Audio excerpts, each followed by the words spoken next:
interesting and help provide some context to some of the other things that we do. So with that, I'll turn it over to him.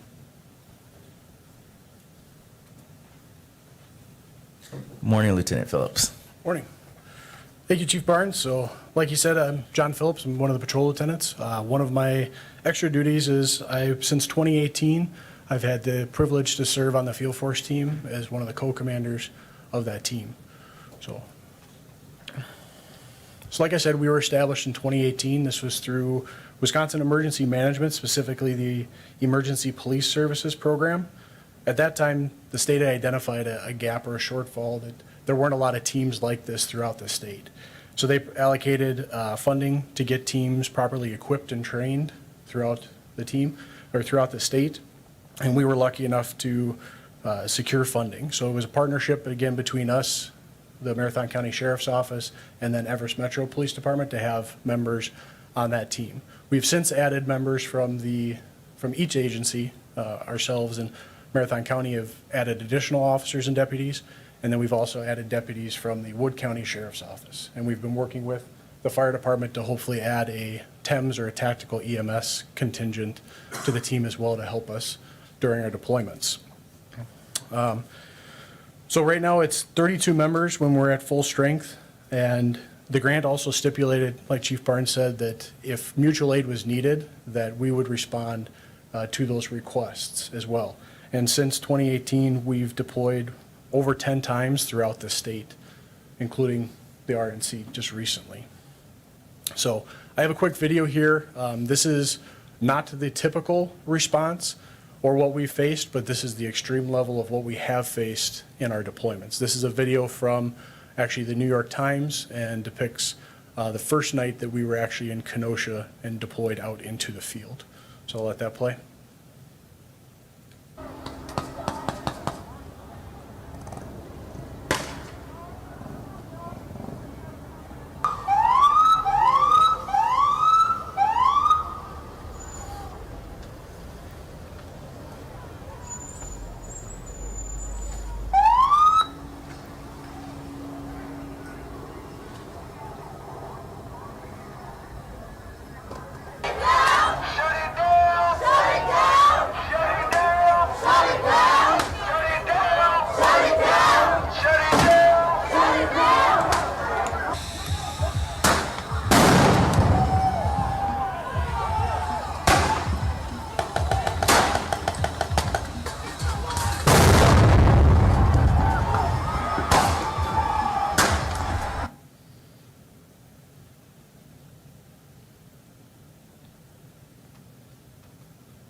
You could move forward. There's a little bit more after that.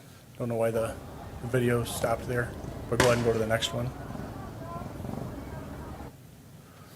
So again, that's an extreme level of what we saw. The officers that you saw on that line with the shields where the explosions were going off was actually our team. The officer that kicked the firework, that was me. I don't recommend doing that. So blew a hole in my boot. Thankfully, no worse for the wear. And then the other two explosions, they were throwing commercial grade fireworks at us. And that caused one of our officers to have a mild concussion and have to be removed from the field. So thankfully he's all right and has returned. He was back out there with us the second night. So again, that's the extreme level of what we have seen since we've been established.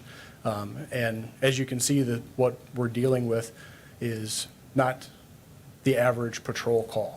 So that's why we have members that are trained. So all of our members have been through the Center for Domestic Preparedness, the Field Force Operations course. And then we also train a minimum of quarterly each year as a team. We've also trained with other teams throughout the state. So we're all on the same page that if we get called, whether it's to Kenosha, whether we're calling teams to help us as well, we're on the same page and we can operate together as a unified team. So we also have officers that are trained in extraction. So they're at times, protesters will use different devices to try to either blockade roads, prevent accessing areas or buildings as well, and they will chain themselves to different devices, 55-gallon drums full of concrete, PVC piping. You'll hear them called sometimes sleeping dragons is what they're called. They'll glue themselves to different items as well. So we have additional tools and training to address those situations because our average patrol officer doesn't have the capability to address those. We have additional equipment, so what you saw is what we have for our riot armor. That's on top of the regular equipment that we carry. We have additional protection for us for the things like that we may face out there to provide safety for our officers to deal with those. Want to go to the next one? So obviously, any protest or anything like that, it's going to be a contentious issue. So I put up the First Amendment that's on there. The team is not the first and only thing that's deployed. You know, it is our responsibility to respect the rights and protect those rights of the individuals that want to protest, demonstrate, or petition their government, as long as they do it peacefully. You know, many of our calls for mutual aid, we have been on standby. We've been there just in case, and we have not had to go out. So that has been able to go off seamlessly in most places, but if it does call for our specialized training and equipment, we're there to help. So with that, we operate under what's called a graduated law enforcement response. So again, we're generally not the first team or resource to go out there. Things have deteriorated to the point that they need us to help. It's gone beyond the capabilities of the local jurisdiction or the uniformed officers. So first would be, you know, what we've done and what most other places have done is communicate with the demonstrators. What are you planning on doing? How can we help facilitate that to make sure they can do that peacefully and safely, whether they're marching or they're going to a specific location, that we can help facilitate that and protect them to be able to do their protest and do it peacefully and petition as they want. If that doesn't work, then additional law enforcement resources could be deployed. That's going to be more uniformed officers. And then if there's still a need, then we are there to go out and deal with situations like in that video. We also cooperate and collaborate with other special teams. So I'm sure you're going to hear from SWAT at some point. Here we have members on that team. We'll collaborate with bomb teams as well, National Guard when they are called, and then other field force teams. So we've partnered with them to do joint trainings, again, to make sure that we're all working together, that when we are called to something big like that we can all operate and we're not working against each other. So, do you have any questions for me about the team or what we do? Approximately how many officers from Wausau serve on that team? We have 10 allocated. We have 9 right now that are on the team, but when we're at full strength, we have 10. Thank you.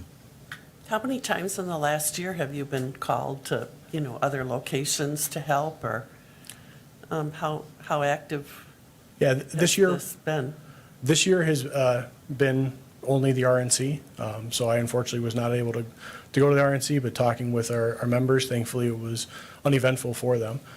They got ready for a couple things that started to move, but where they were located and assigned, they didn't need to be used. And thankfully, none of the field force teams at the RNC needed to be used. So just that once this year.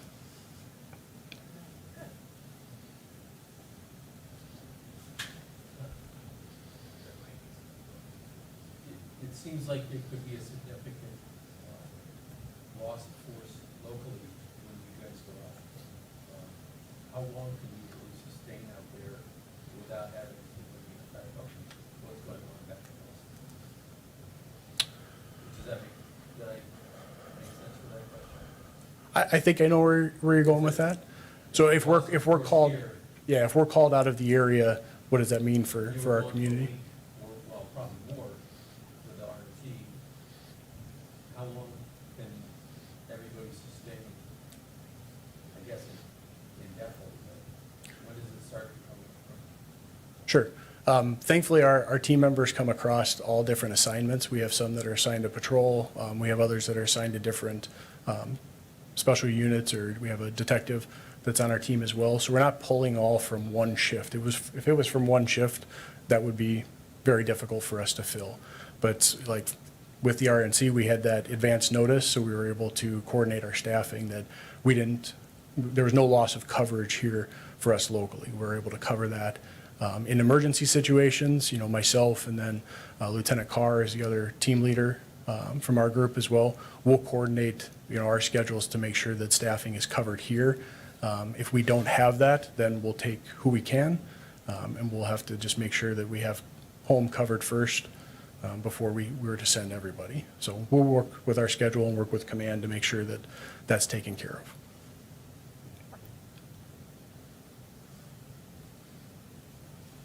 Any other questions? All right. Oh, all right. Thank you for your time. Our gratitude from the commission. Thank you. All right, next up, a monthly presentation of the fire department operations. I think we have Deputy Chief Plus. Oh, I stuck around. all right. We have Chief Cop. Good morning. Good morning, thanks. First item there is the quarterly report. I know there's a lot of information in there, so I'd open it up to any questions or comments you might have on the quarterly report. Seeing none? All right. Second item is recruitment and retention. I really wanted to spend a little bit of time speaking with the commission and getting you up to date. It's been a challenging year, 2024. It's not what we were expecting. With the increase of staffing that we went for 2 years ago, we were hoping to be at our new levels this year, and it's been quite the opposite, actually. We've already had 5 resignations this year, and we're in the process of still hiring, obviously, which seems to be never ending. We do have, with Alex, 3 candidates that we're waiting to get on board and start. But we are running short, and we're running a lot of overtime right now because of the fact that we're so shorthanded in the resignations. Along the lines of the resignations, I would add that the firefighters that have left for personal reasons. At least that's what when they came and talked to me, have told us. It's either going back home towards family, and a lot of them have a lot of good things to say about Wausau and the Wausau Fire Department. It's just not an area that they chose to stay in. So I don't feel like it's a culture issue of why we're losing people. It's just an unfortunate situation we've faced this year, having that many resignations as well as 3 retirements coming up at the end of the year here, 1 being this month and 2 in December.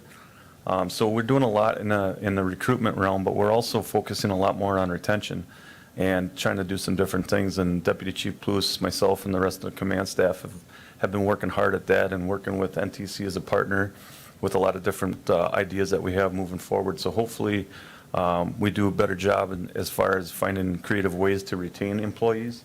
But it's also a big deal right now to recruit employees, and I think we're doing a few things to help in that manner and to kind of beat other departments and other cities to the punch, so to speak, as far as getting candidates on board quicker than what we've been in the past. So appreciate all your help in that endeavor, and kind of wanted to make sure that you are all up to date on where we're at with our staffing and our stressors we have right now in 2024 at the fire department. Questions on that? Went through it pretty quick. What is the congressional spending report or request? So we worked together and wrote a congressional spending request through Senator Baldwin's office.